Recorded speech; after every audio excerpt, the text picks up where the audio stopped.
Hello, good morning. काफ़ी दिन हो गए थे तो लगा एक और वीडियो बनाते हैं और आप लोगों से मिलते हैं, कुछ बात करते हैं। आज हम बात करेंगे थोड़ी सी बाजार के बारे में कि बाजार भागा जा रहा है। एक्सपेक्टेड था कि इसको इस तरह भागनी चाहिए। आगे और भी एक्सपेक्टेशन है, ये थोड़ा सा रिटेस्ट करके फिर भागेगा। तो क्या क्या करने की संभावनाएं हैं, तुक्का लगाएंगे और प्रयास करेंगे कि आपको उसका कहीं ना कहीं आपकी नॉलेज बैंक बढ़े और आपको फायदा हो। ठीक है। तो शुरू करने से पहले 2-3 मिनट मैं बात करना चाहूँगा हर वो ट्रेडर की बात या हर वो इन्वेस्टर की बात जो एक आम बैकग्राउंड से इस बाजार में आता है। एक आम बैकग्राउंड से आकर प्रयास करता है कि इस बाजार में संघर्ष करें, इसको एक कैरियर का रूप बनाएं और अपनी लाइफ को हम चेंज करें। तो वैसे ही एक ट्रेडर आज से 2 दशक पहले प्रयास किया था। मैंने भी प्रयास किया था एज ए ट्रेडिंग लाइफ में। हमने बस गलती हमारी इतनी थी कि हमारे बैकग्राउंड में या हमारे परिवार में, हमारे गांव में कोई भी स्टॉक मार्केट नहीं जानता था, या शेयर बाजार का नाम का मतलब जुआ माना जाता था कि भाई शेयर बाजार खेलने जाता है। आज भी हमारे गांव में या आसपास के समाज में आप जाएंगे तो हाँ, शेयर बाजार को बोलेगा शेयर बाजार खेलता है, या मैं खेला मुझे लॉस हो गया, मैं खेला मैं जीत गया। इस तो ये सब शब्दों का इस्तेमाल होता है, मतलब नॉलेज काफी कम है इसके बारे में। तो हमारे यहाँ क्या होता है कि जिस चीज के बारे में आपको नॉलेज कम है, आप सीधा उसको कह देते हो कि भाई या तो उसे गलत साबित कर दो या उसको देखे हुई नहीं, ये वाली बात हो जाती है। स्टॉक मार्केट भी ऐसा ही था। और जितने भी लोग मिले, कुछ भी मिले, कोई आपको मोटिवेट ना करे। तो मैं अपनी कहानी बता रहा हूँ थोड़ी सी, 5 मिनट की, मेरे साथ क्या होता था। और मे भी हो सकता है कि वो आपके साथ भी होता होगा। ठीक है। तो सबसे बड़ी बात की नॉलेज कम होने के कारण कोई भी आपको इसको मानता ही नहीं था कि ये एक कैरियर है या एक प्रोफेशन हो सकता है। Stock market as a profession हो सकता है, कोई मानने को तैयार नहीं था। सभी लोग मजाक उड़ाते थे। और अगर कोई जान जाए तो और क्या करते हो, अगर आप कह दो कि चलो जी मैं स्टॉक मार्केट में हूँ एज ए इन्वेस्टर या ट्रेडर, तो उसके अलावा ठीक है और क्या करते हो। जबकि हम लोग क्या करते हैं अपने समाज में, अगर कोई दुकान चला रहा है तो हम लोग उससे और नहीं पूछते और क्या करते हो, या ये कोई जॉब पर्सन है, प्राइवेट में जॉब कर रहा हो या सरकारी कर रहा हो, तो उससे हम और नहीं पूछते कि और क्या करते हो। लेकिन इस प्रोफेशन की विडंबना थी कि लोग और क्या करते हो। चलो वहां तक तो ठीक है। और हमें तो लगता है कि कोई अगर पूछता है आपसे कि और क्या करते हो कहीं पे भी, तो कहीं ना कहीं वो जानता रहता है कि आप करते क्या हो। इसके अलावा वो आपको कहीं ना कहीं मजाक बनाने की नियति होगी, या वो आपकी पता करता है कि इसको सामने वाले को सम्मान क्या देना है, तो ये वर्ड शायद यूज करते होंगे। तो मेरे साथ ऐसा होता था। कहीं भी शादियों में चले जाओ, पार्टियों में चले जाओ, जाने के बाद लोग पूछे, सब कुछ हो जाए, खाने के बाद खाना पचाना भी इम्पोर्टेंट है, तो क्या कर रहे हो आजकल, क्या चल रहा है, और बताओ। तो भाई काफी पढ़ते लिखते थे और क्या करते हो। तो ये समझ में नहीं आता था कि भाई जब मैं इसमें हूं तो और मुझे और करने की आवश्यकता क्या है। ऑफ कोर्स बाजार संघर्ष मांगती है। अच्छा खासा संघर्ष लिया, अच्छा समय लगा, ऐसा नहीं कि कम समय लगा। और हमारे टाइम पे बहुत ज़्यादा नॉलेज इतना ट्रांसफर नहीं होता था जो अभी सोशल मीडिया के थ्रू होता है। बहुत कुछ ऐसी चीज़ें थी, कोई समझने वाला नहीं था। बहुत से लोग तो जो जीवन में आगे बढ़ रहे थे, कोई मकान बना रहा था, कोई गाड़ियां खरीद रहा था, कोई कुछ, और मैं क्या कर रहा था, स्टॉक मार्केट। अब ऐसे प्रोफेशन में जहां मैं किसी को बता भी नहीं सकता था कि मैं क्या करता हूँ, और बताऊं तो मजाक का पात्र बने। और मजाक का आलम यह था कि आपके घर वाले तक आप पे भरोसा ना करें, आपके घर वाले भी दूसरे की उपमा देना शुरू कर दें। एक टाइम आता है लाइफ में इसमें संघर्ष का कि कोई आपका साथ नहीं देता है, कोई भी नहीं। उस केस में आप बिल्कुल अकेले होते हो। और सबसे बड़ी बात कि अगर आप लॉस कर रहे हो तो एक फ्रस्ट्रेशन तो होती है दूसरी की, उस लॉस को आप किसी के सामने बता भी नहीं सकते हो कि आपका थोड़ा सा दिल हल्का हो जाए। कोई साथ भी नहीं देता है, तो ये टाइम चलता रहता है और टाइम काफी टफ होता है। और बाजार आपको धीरे धीरे कुछ ना कुछ सिखाना आरंभ कर देता है जो आपके एक्सपीरियंस का पार्ट बनता रहता है। बनता रहा बनता रहा, और कब सब कुछ ठीक होना शुरू हुआ पता नहीं चला। और जब चलता रहा तो आज की तारीख में मैं देखता हूँ कि जो लोग पूछते थे कि और क्या करते हो या क्या चल रहा है, वो अब आकर पूछते हैं कि भाई मुझे भी कुछ बता दो, मुझे भी कर लो। तो मैं उनको बस कहना चाहूंगा, चाहे हमारे जो भी वैसे शुभचिंतक थे अपने टाइम में, आज अपने आप को देखो कि आप आज कहाँ पे हो और मैं आज कहाँ पे हूँ। तो मैं इसलिए नहीं कर रहा हूँ कि मैंने कुछ लाइफ में बहुत बड़ा अचीव कर लिया, बस इसलिए कर रहा हूँ कि मैं भी अपनी जिंदगी ठीक ठाक चला लेता हूँ, आप भी चला रहे हो, कोई दिक्कत की बात नहीं है। तो जीवन में कभी किसी को मजाक नहीं बनाओ। अगर कोई व्यक्ति किसी भी चीज में संघर्ष अगर कर रहा है, मेहनत कर रहा है, तो आप उसको मोटिवेट करो। अगर मोटिवेट नहीं कर सकते हो तो डीमोटिवेट करने की जरूरत नहीं। मैं एक कहानी क्यों सुना रहा हूँ जो अपने बारे में है, मेरी सेल्फ के बारे में? मैं इसलिए बता रहा हूँ कि मेरे जैसे आप में से ऐसे हजारों लोग हो सकते हैं जो इस दौर से गुजर रहे हों। हो सकता है कि उनके फादर मदर इस चीज को सुने, समझें और उनको सहयोग करें बच्चों को कि नहीं भाई इसमें भी करियर है, आप उनको सपोर्ट करें। और तो शायद उनका मनोबल बढ़ेगा और कहीं ना कहीं कहावत है डूबते को तिनका का सहारा है, और जीवन में आगे बढ़ जाएंगे। तो मैं आपको बता रहा हूं कि अगर आप इस फील्ड में संघर्ष करते हैं या प्रॉपर वे में सीखते हैं, समझते हैं, तो ये आसान है, मुश्किल नहीं है। मुश्किल क्या है कि जब आप सही नॉलेज लिए बिना कम पैसे में बहुत ज्यादा पैसे की एक्सपेक्टेशन की ओर आगे बढ़ते हो, इस बाजार की को बिना समझे आप आगे बढ़ते हो, तो आपको कहीं ना कहीं बाजार कठिनाई का सामना करना पड़ेगा। आपको काफी कठिनाई होगी इस फील्ड में। तो मैं कहूंगा कि अगर आप लोग नए आए हो बाजार में या संघर्ष कर भी रहे हो, तो आप पहले बास्केट के थ्रू मूव कीजिए। बास्केट के थ्रू मूव करेंगे, आपके पेरेंट्स भी आपका सहयोग करेंगे, उनको भी इनकी आदत लगेगी, क्योंकि इसमें आपको किसी प्रकार का भारी भरकम लॉस होने की संभावना नहीं है, किसी प्रकार का आपको मेंटली डिस्टरबेंस नहीं होगा और आप आगे बढ़ जाओगे। उसके बाद लॉन्ग टर्म ऑप्शन की ओर बढ़िए। अगर आप ऑप्शन में ही ट्रेड करना है तो लॉन्ग टर्म ऑप्शन में बढ़िए और उसको पोजिशनल कम इंट्राडे कीजिए। मतलब इस प्रकार डिजाइन कीजिए को इंट्राडे और पोजिशनल एक साथ हो। इंट्राडे में प्रॉफिट हुआ तो ठीक, नहीं तो पोजिशनल हम लेके आगे जाएंगे, उसको एडजस्ट करेंगे और उतनी ही पोजीशन बनाएंगे जिस पोजीशन को हम एडजस्ट कर सके। ठीक है, इस बात का ध्यान रखिएगा। रिस्क उतना ही लें जिसको रिस्क लेने के होने के बाद भी हम मुस्कुरा सके, हमें कोई फर्क नहीं पड़े। और प्रॉपर इसको बिजनेस के रूप में लेना है। ये चीजें सीखने में हमें वर्षों लग गए। मैं चाहता हूं कि वो उसमें आपका टाइम बचे और आपको समझना होगा। उसके बाद एक चीज और याद रखिएगा कि जो लोग आपको आज कहते हैं कि और क्या करते हो, कुछ नहीं कर सकते हो, सामने वाले को देखो मकान बिक गया, सामने वाले को देखो दुकान बिक गया, स्टॉक मार्केट में बर्बाद हो गया, तो वो लोग हैं जो जीवन में कभी कुछ कर नहीं पाए, फेलुअर हैं। और वो हमेशा आपको नेगेटिव ही रास्ता दिखाएंगे। इस बाजार में बहुत कुछ है और इतना कुछ है कि उनको जितनी जीवन भर में वो पा सकते हैं, वो इस बाजार में आप विद इन 1 ईयर में पा सकते हैं। इतनी बड़ी संभावना है इस बाजार में। सही घोड़े पे दाव लगनी चाहिए, सही ट्रेड पे आप आगे बढ़ना चाहिए, इतना ही है इस बाजार में। तो लोग इसको समझे। और मैं समझता हूं कि इससे अच्छा प्रोफेशन कुछ भी नहीं है अगर आप इसको सही वे में समझते हो। और स्टार्टिंग जब आप करियर के रूप में लेते हैं, तो मैं आपको बताऊंगा कि आप बास्केट के थ्रू आगे बढ़िए और सीखते रहिए। क्या होगा कि आप जब सीखना प्रारंभ करोगे ना, तो बाजार बहुत कुछ ऐसी चीजें सिखाएगी जो सिर्फ आपका होगा। दूसरी चीज, आप अपनी आप के बारे में जानिए कि आपको अच्छा क्या लगता है, आपकी स्किल किस चीज में है। आप कंफर्ट जोन अपनी तलाशिए इस बाजार में। अगर आपको पैसा कमाना है तो आपको अपने कंफर्ट जोन से बाहर नहीं निकल सकते हो। अगर आप अपने कंफर्ट जोन से बाहर निकलोगे पैसा नहीं बनेगा। लेकिन अदर प्रोफेशन में क्या होता है कि आपको अपने कंफर्ट जोन छोड़ के बाहर निकलना पड़ता है और संघर्ष करना है उस स्टाइल में, तब सफलता मिलेगी। यहाँ क्या है कि आपके अपने कंफर्ट जोन में रहना है, तभी आपका माइंडसेट एक हो जाता है और तब जाकर आप उसमें पैसा बनाना शुरू करते हैं। तब इस बाजार में आप आगे बढ़ना शुरू करते हैं। तो आप सिर्फ बास्केट के थ्रू स्टार्ट करेंगे। जितने लोग बास्केट कर रहे हो आगे बढ़िए। बास्केट को अगर करना है तो आप ब्रेकआउट ट्रेड को भी ले सकते हैं कि जिस जिस स्टॉक में ब्रेकआउट हुआ है उनकी एक बास्केट बनाएं और उनको लेकर आगे बढ़ें। तो ये सब भी प्रयास करके देखिए, उसमें प्रॉफिट बहुत बड़ा होता है। जैसे अभी सुपर ट्रेंड की बास्केट हमने आपको बताई। ऑफ कोर्स जो लोग कर रहे हैं वो प्रॉफिटेबल होंगे। ठीक है, जैसा कि कमेंट में आप डालते हैं भी, आगे भी डालते रहिएगा, इससे हमें काफी मोटिवेशन मिलता है और मुझे लगता है कि मेरा प्रयास सही डायरेक्शन में है। तो अब थोड़ा सा प्रयास ब्रेकआउट ट्रेड में करें।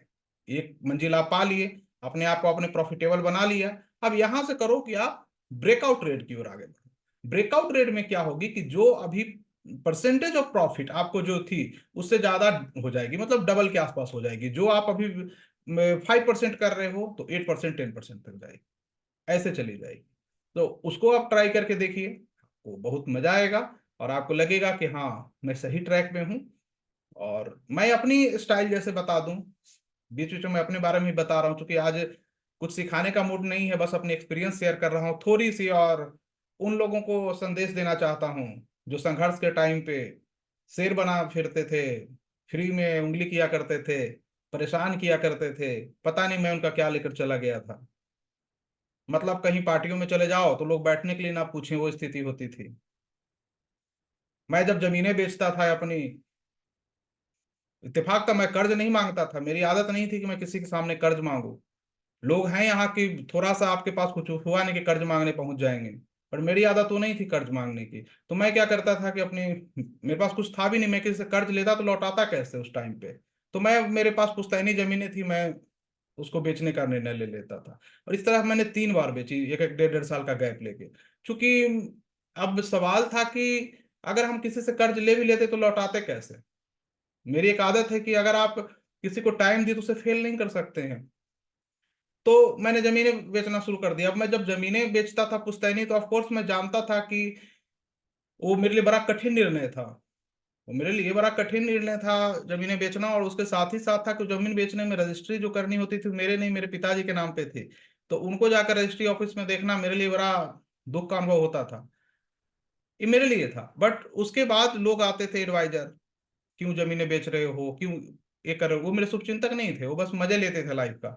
अगर मैं उनसे कह देता कि 2 लाख रुपए मुझे दे दो, तो वो भाग जाते मैदान छोड़ के, वो दिखाई आने नहीं देते। सच बात तो ये है, आज की तारीख में आपको किसी भी अपने को परखना है ना, तो उसे पैसे मांग के देख लीजिए, वो कितना आपका अपना है पता चल जाएगा। मैं आपको बता रहा हूँ, जो आपका ज्यादा शुभचिंतक बने, उससे कुछ पैसे मांग लीजिए, वो आपको दिखाई नहीं देगा। तो सलाहकार यहाँ मिल जाएंगे, मदद कोई नहीं करेगा, सलाह सब कोई देगा। हर कोई आगे कहेगा कि फटा हुआ कपड़ा क्यों पहने हो, कोई नया कपड़े ला कर नहीं दे देगा आपको। है ना। तो ये चीजें होती हैं लाइफ में, हमारे साथ भी हुआ। तो मैं बेच देता था। निर्णय मेरे लिए कठिन था, और मैं जानता हूँ कि वो जमीनें नहीं होती थी, एक तरह से हमारे समाज में वो हमारी इज्जत होती थी। उसके बाद भी लोग मजे लेते थे, आते थे, बोलते थे कि भाई क्यों बेच रहे हो, क्या कर रहे हो। तो बड़ा बुरा लगता था कि भाई मैं उनका तो कुछ नहीं कर रहा हूं, मैं तो अपना कर रहा हूं। लेकिन कहीं शादियों में, पार्टियों में हमारी ही बात करना कि देखो ये तो बेच कर ये कर रहा है, बेच के खा रहा है, ये कर रहा है। और भाई मैं अपना लेता था, आपको क्या दिक्कत थी। ठीक है। तो वही बात है। तो उन रिश्तेदारों को, मित्रों को मैं ये भी संदेश देना चाहूंगा कि जब मैं बेचता था तो आप मजे लेते थे, आज खरीद भी रहा हूं तो आकर मजे लो। अगर नहीं ले सकते हो तो जीवन में फिर कभी भी किसी व्यक्ति का इस तरह उपहास मत उड़ाना। संघर्ष के टाइम पे उसे उंगली मत करना। पता नहीं वो उंगली कब आपकी तरफ हो जाए।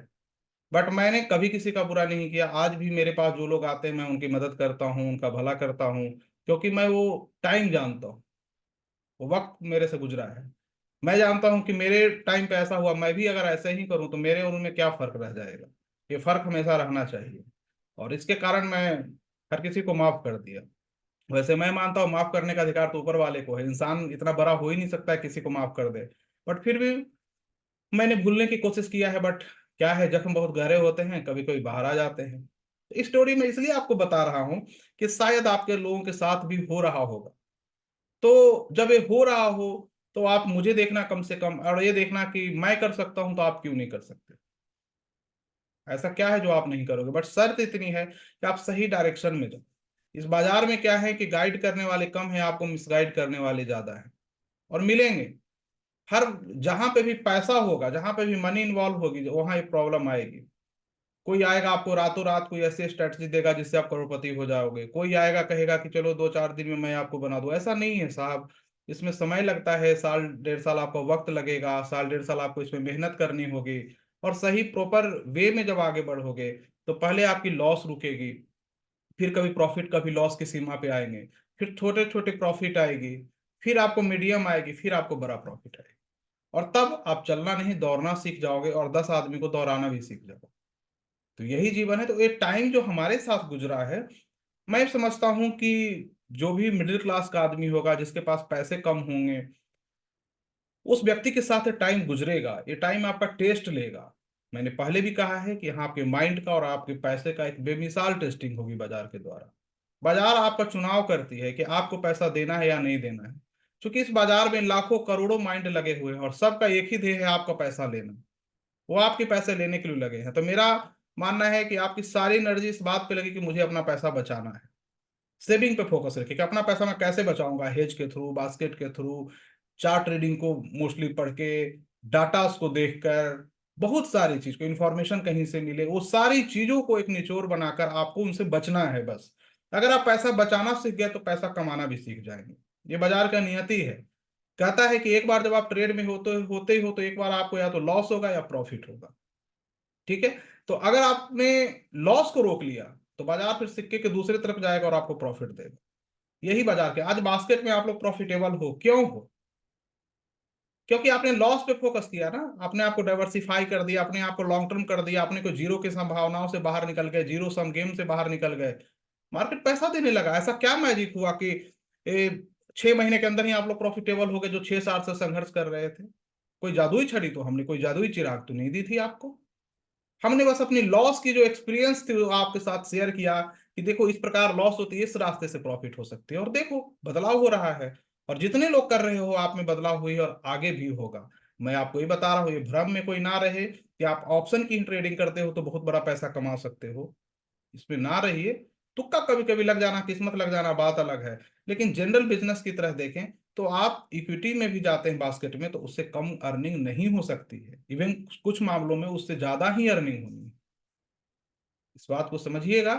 तो आप आराम से रिलैक्स में और हर वे कर सकते हैं। इसमें आप इंट्राडे कर सकते हैं, आप में इसमें चाहे तो आज ले 1-2 दिन बाद बेच दें, वो भी कर सकते हैं। आप चाहें तो 10-15 दिन होल्ड करके रखने वाले हों, आप चाहें तो रेगुलर मंथ में इसको रोलिंग करते हैं, या आप चाहें तो 8-10 महीने का करें, आप चाहें तो 2-2.5 सालों का बास्केट करें।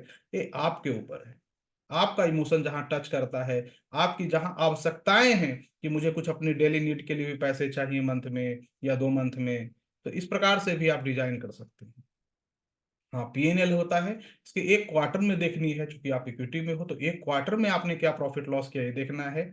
और ये नहीं कि हर मंथ में हमने क्या किया। मैं समझता हूँ कि पूरे ईयर के एंड में देखिए सबसे बेस्ट तरीका है। जैसे मैं अपने पे लागू करता हूँ कि पूरे ईयर के एंड में देखता हूँ कि मैंने पूरे ईयर के एंड में क्या किया। तो पूरे ईयर के एंड में क्या होता है कि आपका माइंडसेट क्लियर होता है, कोई ज्यादा दिक्कत नहीं होती है। ठीक है। तो ये सब किया कीजिए, और लोग मिलेंगे आपके, मजाक उड़ाने वाले लोग मिलेंगे, क्योंकि ये कहावत है ना कि जिस जिस पे दुनिया ने हंसा है उसी ने इतिहास रचा है। तो हंसने दीजिए लोगों को। अगर कोई आप पे हंस रहा है, कोई आपको मजाक उड़ा रहा है, कोई बोलता है नकारा है, कुछ नहीं कर सकता है, तो एक समय आएगा जब आप उनसे कहना कि एक दिन आएगा जो आज तुम मेरे वक्त पे मजाक उड़ा रहे हो, तो एक दिन तुम्हें वक्त लेके हमसे मिलना पड़ेगा। एक दिन वो टाइम भी आएगा। वेट कीजिए, आपका भी आएगा। ऐसा धरती पे ऐसा कोई भी नहीं है कि अगर वो मेहनत करे उससे सफलता ना हो। शर्त है कि मेहनत आपके सही डायरेक्शन में हो, बिना मोह माया के हो। रिजल्ट तो मिलना ही मिलना है। और किन्हीं के भी अगर रिश्तेदार हों, दोस्त हों, अगर कोई आपका ट्रेडर मित्र है उसका मजाक उड़ाते हो, तो एक चीज याद रखना कि एक टाइम आएगा आप खुद मजाक बन जाओगे। उसका समय आपका मजाक बनाएगा और आपको बहुत बुरा लगेगा। तो इसलिए कभी भी किसी के बुरे समय का मजाक मत उड़ाइए। पता नहीं ऊपर वाले ने उसके लिए क्या सोच के रखा है। अगर उसका अच्छा समय आया तो आपका अच्छा समय भी उस बुरा लगने लगेगा। तो इसलिए कभी भी कोई भी किसी फील्ड में करे, वो मेहनत कर रहा है ना, ईमानदारी से काम कर रहा है, उसको प्रोत्साहित कीजिए। जब कुछ किसी व्यक्ति ने सोचा था कि मुझे आकाश में उड़ना है, तो उसका भी मजाक बनाया गया होगा कि आकाश में कैसे उड़ सकता है। देखो अब कितने फाइटर जेट और प्लेन और हेलीकॉप्टर सब उड़ रहा है। जब पहली बार किसी ने सोचा होगा कि मुझे चांद पे जाना है तो भी लोगों ने मजाक ऐसे ही उड़ाया होगा। तो दुनिया मजाक उड़ाती है, उसका काम है। जो लोग जीवन में कुछ नहीं कर सकते हैं उनका काम है दूसरे को मजाक उड़ा। सच बात तो ये है। तो इन मजाक उड़ाने वालों को समझना है कि उनका लेवल अलग है। वो वैसे ही है, उनका इतना ही काम है, वो जीवन में कुछ नहीं कर पाए हैं। उनका बस हुआ है कि कमाए खाए, एक मकान बना लिए, एक गाड़ी ले लिए, और बैठ के सुबह में पेपर पढ़ रहे हैं और कहेंगे राजनीति ने देश को बर्बाद कर दिया। उनका काम इतना ही है, इसके आगे ना वो कभी निकले थे या ना निकलेंगे। उनके लाइफ में 0 बटा सन्नाटा लिखा हुआ है। तो उनको बता देनी है, आप मेहनत करो, और मेहनत करोगे तो एक न एक दिन आपका टाइम आएगा। लेकिन सही डायरेक्शन में खूब पढ़ो। किसी भी चीज में करना है खूब नॉलेज गेन करो, जहां से कर सकते हो जैसे, लेकिन याद रहे नॉलेज आपकी इंपॉर्टेंट होनी चाहिए। क्योंकि इस बाजार में क्या है कि गलत नॉलेज ज्यादा जाएंगी माइंड में, अच्छी नॉलेज कम जाएंगी। और अनलर्न यहाँ काफी हार्ड है। एक बार गलत नॉलेज आपके माइंड में चली गई तो आप अनलर्न करने में आपके पसीने छूट जाने। अनलर्निंग बहुत हार्ड है, लर्निंग बहुत इजी है इस बाजार में। तो गलत नॉलेज से अपने आप को बचाना है। मैं ये नहीं कहता हूं कि मैं ही आपको सही नॉलेज देता हूं, दूसरा गलत। बहुत लोग सही दे रहे हैं, मैं ही गलत दे सकता हूं, क्या पता। ये निर्णय इस बात पे होगी कि आप आने वाले भविष्य में कहाँ हो, आपके में जीवन में कुछ बदलाव हुआ या नहीं हुआ। ये सारी चीजें समय तय कर देगा। मैं जहां तक प्रयास करता हूं कि अपनी ईमानदारी से जो भी कुछ मैंने खोया पाया है आपको बताऊं। और शायद उसी का प्रभाव है कि आज कहीं ना कहीं आप लोग टेक्निकल भी कुछ देख पा रहे हो, जो यहाँ पे जुड़े हुए हो हमसे। आप में से बहुत लोग प्रॉफिटेबल हो चुके हो, ये भी बहुत बड़ी बात है। तो ये सब चीजें क्या दिखाता है कि सामने वाले ने प्रयास ईमानदारी से किया है, और मैं आगे भी करता रहूंगा। बाकी ऊपर वाला जाने कि मैं सही हूं या गलत हूं, निर्णय तो वही करना है। फिर भी चलिए, ऐसे स्टोरी में बताने लगूंगा अपनी तो पूरा दिन बीत जाएगा। आज बड़ा मूड ऑफ था तो मैंने सोचा कि जरा पकड़ते हैं उन लोगों को जो बैठे हुए थे आज से 8-10 साल पहले की कहानी, और मजे ले रहे थे जिंदगी का।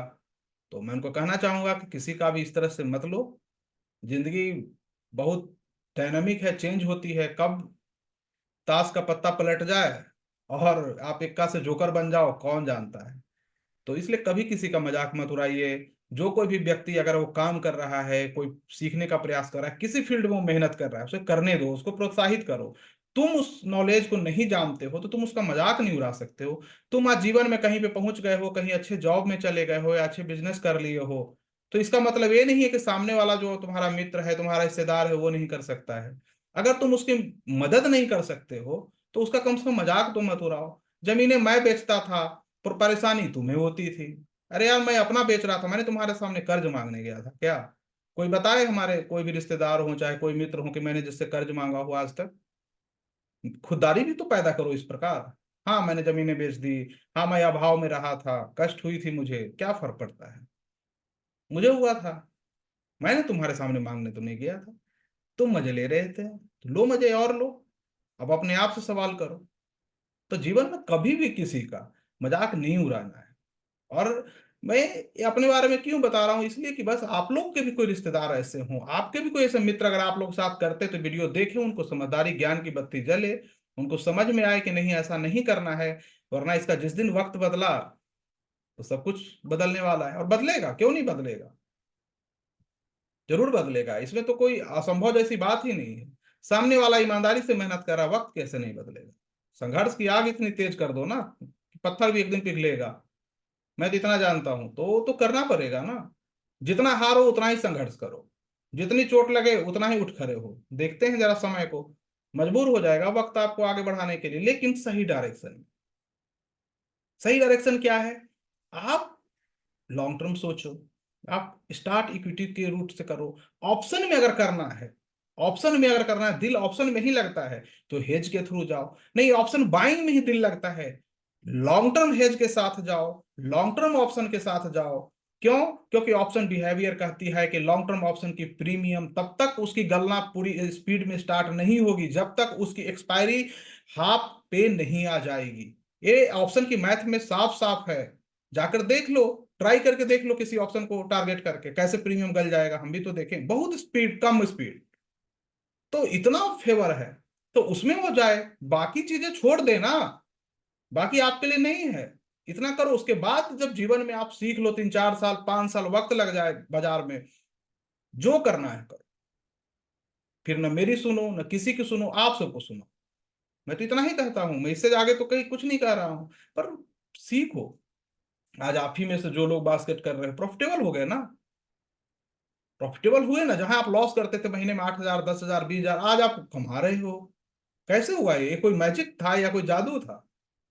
कि आपकी मेहनत थी, संघर्ष था। मैंने कुछ नहीं किया है, मैंने तो बस आपको बोला कि चलना इधर है। चले तो उस रास्ते पे आप ही ना। रिस्क तो आपने लिया, भरोसा तो आपने किया। हो गई आपकी। अब यहां से आगे बढ़ो, ब्रेकआउट पे फोकस करो। अब मिलेंगे 6 महीने में, फिर देखेंगे ब्रेकआउट में क्या बनता है ना। क्योंकि ब्रेकआउट तो आप लोग जानते ही हो, सभी लोग चार्ट रीडिंग में ब्रेकआउट ब्रेकआउट पढ़ पढ़ के पंडित हो चुके हो। तो ब्रेकआउट को यूज कीजिए, और कम से कम वीकली ब्रेकआउट को यूज कीजिएगा, ठीक है। उसमें से स्टॉक उठाइए, उनको देखिए, और मुझे लगता है उसका फायदा आपको मिलेगा, ठीक है। थोड़ा सा हम आपको लिए चलते हैं बाजार के बारे में। आज बहुत चीजें बकवास हो गई, तो करना था, मूड ऑफ था। कभी कभी सुन लेने के बाद दिल दुखता है, तो मैं सुना देता हूँ। अब यहाँ पे देखिए चार्ट को, आइए मैं चार्ट दिखा दिया हूँ निफ्टी की। निफ्टी मंथली चार्ट में बॉलिंजर बैंड ब्लास्ट करके चल रही है। तो आपको भी पता और हमें भी पता है कि जब बैंड ब्लास्ट करके ऐसी कंडीशन होती है तो बाजार में बहुत बड़ी मोमेंटम आती है। RSI 70 हो गया है निफ्टी का, तो RSI जब 70 हो जाता है तो यहाँ पे देखेंगे कि होने के बाद और तेजी से बाजार ऊपर निकलता है। पिछली बार हमारी निफ्टी की मंथली जो RSI थी वो 79 के आसपास थी, 80 के आसपास थी, है ना। तो एक रेजिस्टेंस की तरफ फेस करेगा, एक दूसरा RSI भी था 77 के आसपास था। अभी 71 के पास है, तो 5 पॉइंट की और गुंजाइश देखा जा सकता है। मतलब वहां रेजिस्टेंस फेस करेगा स्ट्रेंथ वाइज, देखेंगे, जरूरी नहीं कि वहां से गिर ही जाए। लेकिन ये बैंड ब्लास्ट किया है, और जब बैंड ब्लास्ट का सिंपल सा रूल है कि आगे बढ़ता है। इतना तो मतलब मार्केट में कहीं से भी कोई दिक्कत है, इसलिए मार्केट में इतनी बड़ी मोमेंटम आपको देखने को मिल रही है। सभी लोगों का एसएल हिट होता जा रहा है, लोग रेजिस्टेंस पे रेजिस्टेंस लगाते जा रहे हैं, मार्केट सबको बता रहा है कि मुझसे बड़ा बॉस कोई नहीं है। तो यही बाजार इसी प्रकार चलता है। तो कोई भी सी की शॉर्ट सेल वगैरह के अभी चक्कर में मत रहेंगे। हाँ, इंट्राडे में करते हैं तो कोई दिक्कत नहीं, कि इंट्राडे में भी फास्ट बुक करके भागने की फिराक में रहना है, छोटे छोटे पॉइंट लेके। और जब भी कोई पिछले दिन का क्लोजिंग पॉइंट आ जाए या पिछले दिन की ओपनिंग पॉइंट आ जाए, तो वो एक अच्छा सपोर्ट का काम करेगा और वहां पे उसको बाइंग कैंडिडेट के रूप में काम करेगा। जैसा कि देखिए, मैं आपको यहाँ थोड़ा सा एक चीज दिखाना चाहूंगा।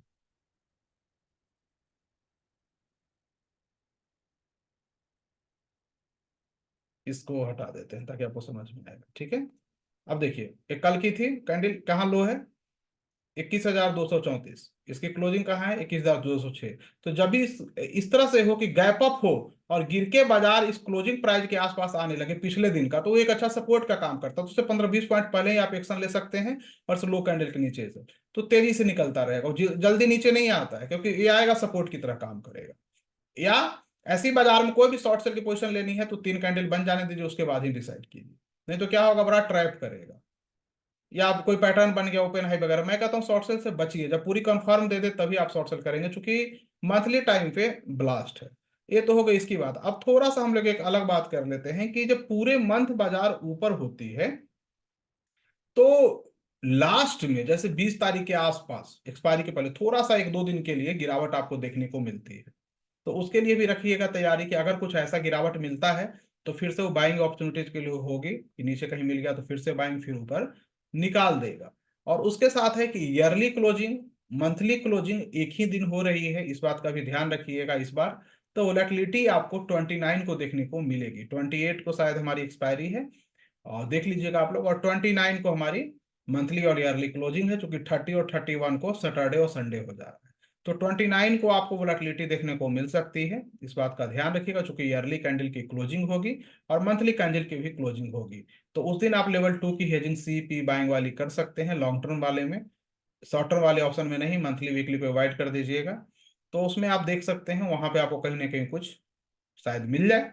लेकिन फिलहाल इसको देख लीजिए, यही है बाजार में। बाजार में कोई भी ऐसा, दूसरी की एक फ्लैग बना के भी बाजार ऊपर गया था, जो कि हमने पहले बताया था। तो उसका भी आपको मोमेंटम देखने को मिल रहा है, जो कि काफी फास्ट है, ठीक है। उसके साथ ही साथ थोड़ा सा और आइए वीकली पे।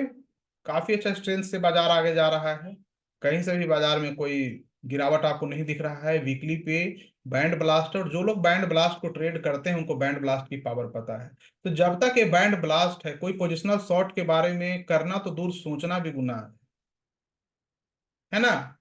ये 10 SMA आपका लगा हुआ है, 10 SMA के नीचे जब तक आकर प्राइस क्लोज नहीं करेगा, आप गलती नहीं करेंगे, बाजार आपको बहुत ज्यादा परेशान कर सकता है। तो जब भी मौका मिले रिटेस्ट करें। हम लॉन्ग की ओर देखेंगे, शॉर्ट की ओर नहीं देखेंगे। उसके बहुत सारे कारण हैं। आने वाला वक्त मैं जहां तक समझता हूं 2027 से 30 तक और मोमेंटम देखने को मिल सकती है, फास्ट मिलेगी, जो 2024 से चल रही है अभी। और खास करके छोटे छोटे जो स्टॉक हैं, small cap, mid cap, micro cap, इन सब स्टॉक में भी बहुत बड़ी मोमेंटम देखने को मिल सकता है। जैसा कि आप लोग जानते हैं कि मैं mainly small cap, micro cap, SME कंपनियों में इन्वेस्ट करता हूँ। ये मेरे नेचर को सूट करता है, ठीक है। तो मैं रिस्क लेने में डरता नहीं हूँ। इसलिए नहीं डरता हूँ कि रिस्क वहां होता है जिसके बारे में आप जानते नहीं हो, जब जानते हो तो कोई रिस्क नहीं है, ठीक है। तो मैं उसको ले लेता हूँ और देखते हैं क्या होता है। मैं एक पोर्टफोलियो भी डिजाइन करने वाला हूँ इस मंथ के एंड में, 5 to 8 ईयर के लिए। और उस पोर्टफोलियो को मैं एक बड़े टारगेट के लिए डिजाइन करूंगा, खुद के लिए डिजाइन करने वाला हूँ। और देखते हैं क्या रिजल्ट आता है, उसमें जो भी होगा निर्णय कर देगा।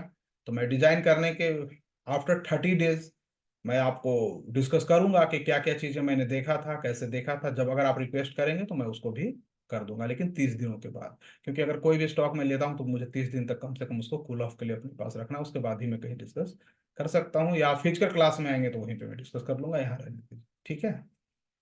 क्योंकि पेंटर लोग भी बहुत हैं, आपका फायदा हो उसमें, पेंटरों का फायदा होता है, आपको हो नहीं पाता है। तो ये देखेंगे। तो यही चीजें हैं बाजार के लिए। और पोर्टफोलियो बनाने पे ध्यान दीजिए, जब भी कोई रिटेस्ट मिले पोर्टफोलियो बनाइए।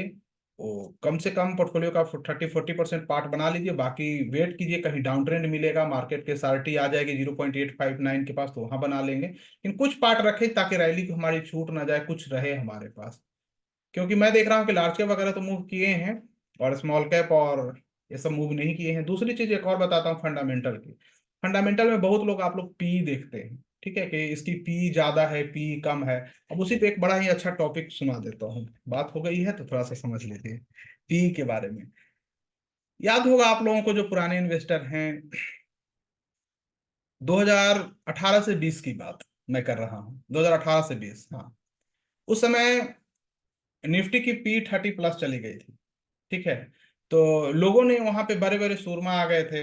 और देखो बाजार में पहली बार पी इतनी गई है निफ्टी की, अब निफ्टी तो गिर जाएगी, निफ्टी करेक्ट कर जाएगी। तो उसी समय की बात है, मुझसे किसी ने पूछा कि सर, मैंने कहा सुन, पी को ये देखने के कम से कम 7-8 तरीके हैं। सिर्फ जिस तरीके से देखा जा रहा है कि 30+ पहली बार चली गई है, 34 गई है, ये सही नहीं है। पहले तो समझ लो पी री रेट होती है ना। पी और ईपीएस एक दूसरे को, इधर जाएगा तो एक उधर जाएगा वाली बात है ना। ईपीएस बढ़ेगा तो पी घटेगा, और पी बढ़ेगा तो ईपीएस घटेगा, तो कॉमन सेंस है। तो मैंने कहा देखो, री रेट होती है। दूसरी चीज कि हमारी पी बढ़ क्यों रही है निफ्टी की, इसको समझना है। तो क्यों, मैंने कहा देखो, जितनी भी गवर्नमेंट कंपनियां हैं परफॉर्म नहीं कर रही हैं। हमारे मुश्किल से 7 से 10 कंपनियां थी जो परफॉर्म कर रही थी उस समय। अब बाकी लगभग निफ्टी के 35+ कंपनियां परफॉर्म नहीं कर रही। मैंने कहा कि परफॉर्म नहीं कर रहा है, जिसके कारण पी आपको हाई दिख रही है। ये जिस दिन परफॉर्म करना शुरू करेगा ना, तो आप देखना पी को गिराकर नीचे ले आएगा, और उसके बाद बाजार भागता चले जाएगा। जो आज कहते हैं कि बहुत महंगा है बाजार, कल कहेंगे अरे बड़ा सस्ता है बाजार। मतलब खुद तो पैसा अलग सोर्स से बना रहे हैं, खुद तो 1 रुपया इन्वेस्टमेंट करना नहीं है, दूसरे को ज्ञानचंद रायचंद बनना है। तो साहब उस समय भी कितने लोगों ने इन्वेस्ट नहीं कर दिया।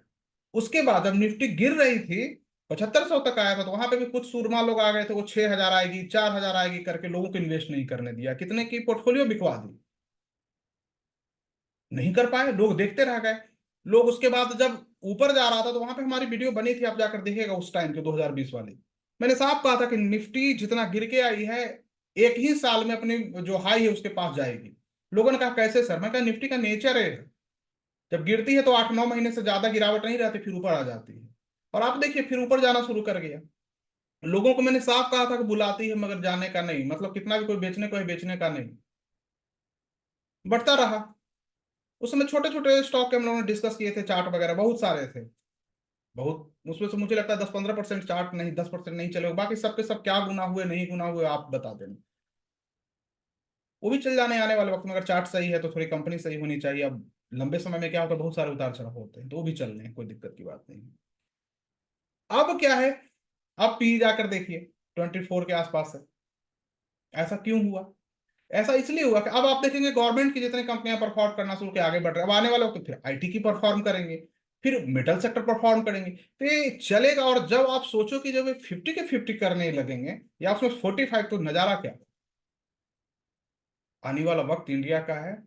बहुत कुछ इंडिया में होना है अभी, इस बात को समझिए। मनी फ्लो भी हो रही है कंट्री से दूसरे कंट्री, तो अब इंडिया की ओर आएगी।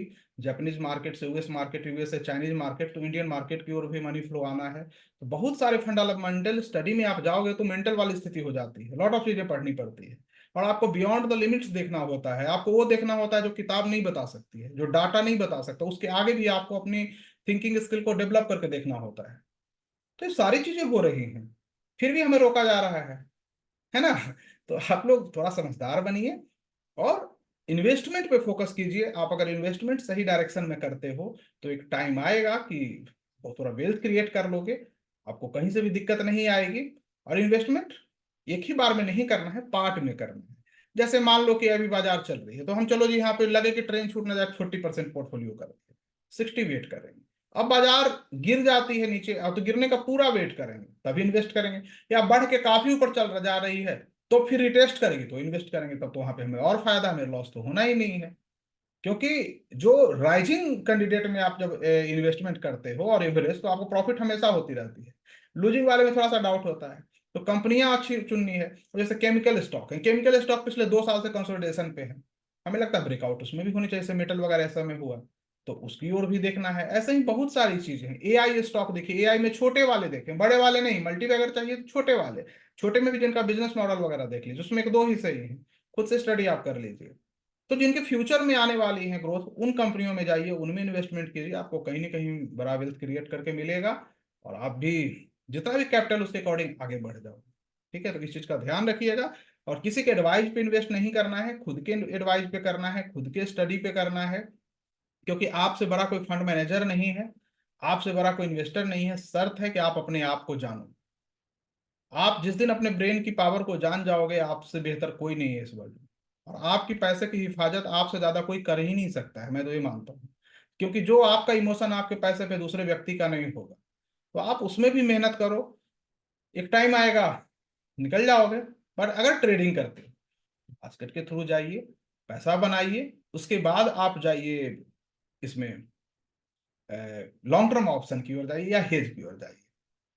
ऑप्शन सेलिंग करनी है तो बड़ा थोड़ा कैपिटल रखिए, थोड़ा बिगर कैपिटल होगा तो आप ऑप्शन सेलिंग में जाएंगे और एडजस्टमेंट करेंगे। लेकिन अगर छोटे कैपिटल, मतलब जिनके कैपिटल 20 लाख के आसपास है, 15 लाख के आसपास है, तो उनको थोड़ा सा कॉम्प्लेक्स आएगी, उसमें थोड़ी सी आएगी। लेकिन हेजिंग के साथ जाएंगे तो सर्वाइव करेंगे। लेकिन कैपिटल जिनकी 5 लाख से भी कम है, तो उनको तो बास्केट सबसे अच्छा है, क्योंकि उनको पैसा बचाना इंपॉर्टेंट है, नहीं तो दिक्कत है। और कुछ पार्ट को, 20% के पार्ट को आप लॉन्ग टर्म ऑप्शन में रख सकते हैं, लेकिन एवरेज रूल के अकॉर्डिंग चार्ट वगैरह देखने आनी चाहिए, टेक्निकल अच्छी होनी चाहिए, तब कुल मिला के है कि सब कुछ ठीक आपके पास रहेगा।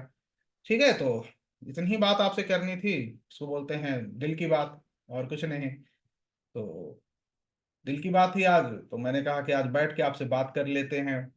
और आप लोगों के साथ भी अगर ये चीजें हो रही हैं जो हमारे साथ हुआ था, कोई आपका मजाक उड़ाता है, ये करता है, आप भी कमेंट में लिखिए कि हाँ सर ऐसा करता है। और उन लोगों को भी पता चले कि नहीं करना है। आपने अगर जीवन में कुछ कर लिया तो इसका मतलब ये नहीं है कि सामने वाला जीवन में कुछ नहीं कर सकता है। आपको जीवन में जो 20 साल लगे हैं जॉब करके पहुंचने में, याद रखना, एक ट्रेडर जिस दिन सक्सेस होगा उसको 1 साल लगेगा वहां तक पहुंचने में, आपसे कहीं ज्यादा आगे बढ़ने में। उस 1 साल के लिए आपको जीतना है, उस 1 साल के लिए टिके रहना है, उस 1 साल के लिए लड़ना है, उस 1 साल के लिए सीखना है। और आप कर सकते हो। लेकिन तरीका यह है, इस मोह माया के जंगल से बाहर निकलो। क्योंकि बाजार सपने दिखाती है, सपने पूरा करती है और सपने छीनती भी है। ये तीनों काम करती है बाजार।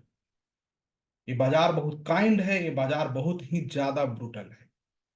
ये सब कुछ देती है और सब कुछ छीन भी लेती है। फैसला आपको करना है। तो यही रास्ते से बढ़िए। यही सच है बाजार में, बाकी सब मोह माया है। नहीं तो अगर ये जो करते आ रहे हैं पास्ट में, अगर वही अभी करेंगे तो वही होगा जो होता आया है। तो इसलिए थोड़ा बदलाव कीजिए, अपने आप में थोड़ी सी चेंज कीजिए। आपके पास 50,000 भी कैपिटल है तो भी आप बास्केट के थ्रू आगे बढ़िए। सीखिए पहले इसको प्रॉपर, और तब आप खुद से बनाइए, खुद आगे बढ़िए। आपको लगेगा कि मैंने कुछ ऐसी चीजें कर रहा हूं जो मेरे लिए मैजिक की तरह काम कर रहा हूं। मैं आपको बता दूं, अभी बाजार अप ट्रेंड में है तो पैसे बन रहे हैं, डाउन ट्रेंड में होंगे तो भी बनेंगे। ये भ्रम में कोई ना रहे कि इक्विटी में है तो अप ट्रेंड में पैसे बनेंगे, या इस साल तो पूरा मार्केट ऊपर रहा तो पैसे बन गए।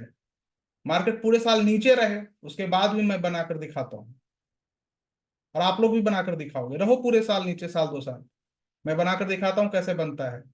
अरे मार्केट से क्या लेना देना है, 50 निफ्टी 50 से और बैंक निफ्टी से नहीं चलेगी ना दुनिया। मैं अगर स्मॉल कैप में बना रहा हूँ, छोटे स्टॉक में बना रहा हूँ, तो स्टॉक स्पेसिफिक जाएंगे चार्ट देखकर, वो तो चलेंगे, उसमें क्या दिक्कत है। तो इस चीज को समझिए और देखेंगे। और बास्केट में मैं ट्रेड कर रहा हूँ लगातार, आने वाले वक्त में भी मैं करूंगा। मैं बस सिर्फ इसलिए कि आपको मोटिवेशन हो, और लगातार मैं 2000 मतलब 20 21, हाँ 20 21 22 23 24 सब तो मैं लगातार करता रहा हूँ बास्केट, तो कहीं से भी दिक्कत नहीं है, तो इसलिए मैंने आप लोगों को अपने तरफ सजेशन दिया कि आप इसको कर सकते हो, कोई दिक्कत की बात नहीं है। ठीक है। और ये है बास्केट का हमारा, ये 6 मंथ का है। पहले भी मैंने दिखाया था, ये 6 मंथ का पीएनएल का है, तो इसका लिंक मैं आपको इस वीडियो के नीचे दे दूंगा, अपने टेलीग्राम चैनल पे भी डाल दूंगा। ये बस मकसद क्या है इसका, मकसद सिर्फ इतना है कि आपको मोटिवेशन मिले कि देखिए बास्केट करके भी पैसा बनता है, और कोई भी इसका ये नहीं है। अगर आप इसको समझ जाओगे तो उसके बाद मेरा काम खत्म हो जाएगा, मुझे जरूरत नहीं इसकी दिखाने की, बताने की, ये करने की। आप आगे बढ़ो, आपका पैसा बनेगा, प्रॉफिट आपका, लॉस। ठीक है। तो इसी के साथ विदा लेते हैं और आगे बढ़ते हैं। और उसके साथ उन लोगों को भी बताना चाहेंगे, तो हमारे जो रिश्तेदार वगैरह हैं, चाहे जो भी लोग हैं जो संघर्ष के टाइम पे कमेंट करते थे, तो मैं उनको कहूंगा कि मेरे 6 मंथ की इनकम है बास्केट की। आप अगर पूरे 1 साल में भी इतनी कर लो ईमानदारी से, तो बस फिर मुझे बताना, और तब मुझे सलाह देने आना, या मेरे जैसे लोगों को आप एडवाइस देना। अगर नहीं कर सकते हो तो जीवन में फिर किसी को फ्री में एडवाइस मत देना बिना मांगे। फ्री में एडवाइस बड़ा डेंजर होता है, खतरनाक होता है, नहीं देनी चाहिए, कभी कभी खुद पे लागू हो जाती है। और आप जो हमारे फॉलोअर हैं, इनके भी अगर रिश्तेदार वगैरह इनको एडवाइस देते हैं तो अभी ना दें। एक टाइम आएगा कि इनसे आपको टाइम लेकर मिलना पड़ेगा, आप देख लेना। तो मेरे जितने फॉलोअर भाई लोग हैं जो सीखने का प्रयास कर रहे हैं, हमारे मित्र हैं या हमारे रिश्तेदार भी हैं जो हमसे सीखने का प्रयास कर रहे हैं, उनको भी कहना चाहूंगा कि कोई भी आपको कुछ कह रहा है, सुनना नहीं है। एक चीज याद रखिएगा कि सफलता के सैकड़ों रिश्तेदार होते हैं, असफलता का कोई मित्र नहीं होता है। यही जीवन है, बाकी सब मोह माया है। तो सफल बनिए। बहुत से रिश्तेदार आने हैं, बहुत से मित्र आने हैं, असफल को कौन पूछता है? तो असफलता से सफलता की ओर जाएंगे, क्योंकि हारे हुए को तो जीतना निश्चित है, जीतने वाले को हारने का डर होता है ना। अगर कोई व्यक्ति लॉस कर रहा है तो उसको तो अब एक ही चीज है, उसे प्रॉफिट होनी है, हारना कहाँ है। तो इसलिए चिंता नहीं करना है, मेहनत करना है, और मेहनत कीजिए, हो जाएगा। ठीक है। बहुत कष्ट देते हैं लोग भाई कमेंट कर करके, बड़ा पेन होता है, गुस्सा भी आता है, लेकिन आप कुछ कर ही नहीं सकते हो।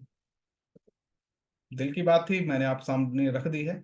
अब मेरी बातों से किसी को बुरा लगा हो, किसी को आहत हुआ हो, तो मैं भाई क्षमा चाहता हूँ हाथ जोड़ के आपसे, कि मेरा कोई ऐसा ध्येय नहीं है कि आपको मैं बुरा लगाऊं या आपका उपहास उड़ाऊं। मेरी ये ना नेचर है, ना मेरे संस्कार हैं, ना मैं ऐसा कभी सोच सकता हूँ। मैं तो सोच भी नहीं सकता। बस एक गुस्सा था मन में कि ऐसा क्यों करते हैं लोग, ऐसा क्यों करते हैं, किसी को डिमोटिवेट करते हैं, किसी का मजाक उड़ाते हैं बुरे वक्त में, किसी को कुछ भी बोलते हैं। अरे भाई वो उसने मेहनत किया है, उसको यही अच्छा लगा, उसने किया, तो उसमें क्या दिक्कत है? अब आप देखिए, कुछ लोग यूपीएससी की तैयारी करते हैं, हमारे बिहार में बहुत लोग यूपीएससी के करते हैं। अब बेचारे वो दिल्ली जाते हैं, मेहनत करते हैं, तो आपको ही पता है कि यूपीएससी की तैयारी करते हैं तो कितने लोग सक्सेस होते हैं। 1 लाख में मुश्किल से 100 लोग, 200 लोग, 50 लोग, या उससे भी कम, अब आप ही लोग बताएंगे, यही होते हैं। बाकी लोग तो नहीं हो पाते हैं। हमारे यहाँ नालायक कुछ लोग हैं, जब वो बेचारे आते हैं मेहनत करके और कहीं जॉब नहीं हो पाती है। कहावत है कि यूपीएससी का मारा कहीं का नहीं होता, मतलब नहीं होता है तो फिर कहीं उसको बड़ा मुश्किल हो जाती है जॉब होना। अब वो गांव वाले उसको मजाक उड़ाएंगे कि तो दिल्ली रिटायर है, क्योंकि भाई दिल्ली से है, ये कौन सी बात हुई? तुम जीवन में कुछ न कर पाए, वो तो कम से कम राजधानी देख के आया है। अरे भाई किसी का उपहास मत उड़ाओ, उसने प्रयास तो किया, मेहनत तो किया, तुम उसका मजाक उड़ा रहे हो। तो ऐसे ऐसे लोग हैं, शर्म भी इनको नहीं आती है। शर्म कहाँ से आएगी, होगी तब तो आएगी। तो ऐसे ऐसे लोग यहाँ पे पड़े हुए हैं जो मजाक उड़ाते हैं दिल्ली रिटायर। तो बड़ा बुरा लगता है मुझे कि बताओ, एक व्यक्ति ने संघर्ष किया, अपना जीवन का बहुत सा समय झोंका, उसने मेहनत किया, और भाई 1 नंबर के कारण कोई आईएएस बन गया, 1 नंबर के कारण कोई नहीं बन पाया, तो आप उसका मजाक उड़ाओगे? यही जीवन है। सफलता मिलेगी तो हर कोई जय जय करेगा, असफलता के सभी करते हैं। तो चलिए, आप लोगों को तो जरूर मिलेगी, इसमें कोई डाउट नहीं है। मेहनत करो। और ये वीडियो आप उन रिश्तेदारों को जरूर दिखाना जो आपको मजाक उड़ाते हैं, जो आपको उंगली करते हैं फ्री में, मजाक उड़ाते रहते हैं, बैठे बैठे शादी में बैठ के खाना खा लिए बचाने के टाइम पे। क्या करते हैं आप? क्या करते हो? अरे कुछ भी करते हैं, तुमसे खाना मांगते हैं क्या? हम अपना करते हैं, तुम क्यों परेशान हो? तो ऐसे आपको मिलेंगे, है ना। तो चलिए, अब जल्दी ही मिलते हैं कुछ और नई सिखाने वाले वीडियो के साथ। ऐसे भी आशा कि इस वीडियो में आपको जीवन के बहुत कुछ सीखने को मिला होगा। रैंडमली हमें जो हमारे अंदर आवाज थी मैंने आपको देने का प्रयास किया है कि ये चीजें हमारे साथ हुई हैं और बड़ा बुरा लगा है। बट क्या है, वक्त में कहावत है कि वो पत्थर तब तक मंदिर में नहीं बैठ सकता है जब तक उसको घिसा ना जाए। जिस पत्थर को घिसने से डर लगता है वो रास्ते का पत्थर बन जाता है, उस मंदिर के चौखट पे ऊपर आ रहता है। और जो घिस जाता है उसकी पूजा की जाती है। तो शायद जीवन भी ऐसा ही है, संघर्ष करना होगा। और संघर्ष से जो डरेगा उसे रास्ते का पत्थर बनना है। तो इस फील्ड में भी सक्सेस है, इस फील्ड में भी कैरियर है, और इस फील्ड से बड़ा कोई कैरियर नहीं। ये कैरियरों का कैरियर है, बिजनेसमैन का बिजनेस है, याद रखिएगा। शर्त है इसका प्रोसेस थोड़ा अलग है। आप जिस प्रोसेस को अपनाते हो ना, तो वो प्रोसेस थोड़ा सा गलत है, उसको चेंज करो। और मैं बता रहा हूं कि जैसे ही आप अपने आप को चेंज करते हो, फिर आपको रोका नहीं जा सकता है, कोई नहीं रोक सकता है। ठीक है। और इसी के साथ आप लोगों से विदा लेते हैं। धन्यवाद, नमस्कार, जय हिंद। और आपका वीकेंड बहुत अच्छा हो, आपका दिन अच्छा हो, सब कुछ शुभ हो, और आप खूब तरक्की करें, आगे बढ़ें। ठीक है। और अगर आप प्रॉफिटेबल हो, बास्केट से पैसा कमा रहे हो, कमेंट करेंगे नीचे। अगर आपके रिश्तेदार आप पे कमेंट करते हैं तो भी कमेंट करेंगे नीचे। और अगर जो कोई ज्यादा कमेंट करता है रिश्तेदार, उसको एक वीडियो दिखा देना है कि लो देखो, दरअसल से आकर मिलो एक बार। ठीक है। किसी को कमेंट नहीं करना है। और अगर आप लोग आज कर रहे हैं अपने बच्चों को, उनके मित्रों को, या अपने मित्रों को, तो प्लीज ना करें। आप फेलुअर हो इसका मतलब ये नहीं कि वो भी फेल कर जाएगा। आप जीवन में बहुत ज्यादा कुछ नहीं कर पाए, इसका मतलब वो नहीं कि कुछ नहीं कर पाए। जो नियम आप पे लागू होता है वो दूसरे पे लागू नहीं होता इस फील्ड में। आपका इमोशन था, आप नहीं कर पाए, वो कर सकता है, उसको आप डिमोटिवेट नहीं करो। क्या पता कि आपकी एक मोटिवेशन उसकी लाइफ बदल दे। क्या पता कि वो छोड़ने जा रहा हो और आपकी एक सही लाइन उसको वहां रोक दे और जीवन में अपनी तरक्की कर ले। मेरे साथ भी ऐसा ही हुआ है, तो शायद इनके साथ भी हो। क्योंकि जीवन ऐसा ही है, तो इसलिए कभी भी किसी को डिमोटिवेट नहीं करें। आप अगर उसको नहीं जानते प्रोफेशन को, शांत रहें, चुप रहें। लेकिन डिमोटिवेट कर रहे हो, अगर वो सक्सेस कर जाए, आपको बुरा लगेगा। ऐसा नहीं कर रहा। हमारे यहाँ ही जो हमारे डिमोटिवेट किए, हमारा मजाक उड़ाए, आज उनको बोलते हैं तो उनको बुरा लगता है। मैंने कहा कि भाई तुम्हें तो बुरा ना लगा, तुम्हें तो सामने वाले को दिल की आहट पता नहीं चली कि उसे कष्ट हो रहा है। तो ये चीजें, और जो लोग हमारे रिश्तेदार लोग, दोस्त लोग ये वीडियो देखेंगे सुनेंगे, उनको और बुरा लगेगा। तो मेरा मकसद उनको बुरा लगाना नहीं था। मेरा मकसद उनको ये संदेश देना था कि जीवन में कभी किसी का मजाक मत उड़ाओ। पता नहीं कब वक्त आपके करीब खड़ा हो, वो व्यक्ति गलती से सक्सेस कर जाए, कौन जानता है। उसे रास्ता मिल जाए, और मुझे रास्ता मिला, तो और मैं प्रयास में हूं कि उस रास्ते को आप तक बताऊं, आप लोग उसमें आगे बढ़े। ठीक है। और मैं जब आगे बढ़ रहा हूँ उसके बाद मैं बता रहा हूँ कि हाँ जी ये रास्ता है, इस रास्ते से आप आगे बढ़ सकते हो। बाकी चलना न चलना आपके ऊपर है, आपका पैसा है। मुझे पता है कि सुनर और लेटर एक दिन आपको आना पड़ेगा। आज आते हो या कल आते हो, आपको इस रास्ते पे आना पड़ेगा। बाकी चलिए, हेज कीजिए या बास्केट कीजिए, लॉन्ग टर्म कीजिए, बाकी सब मोह माया है। थैंक यू, धन्यवाद।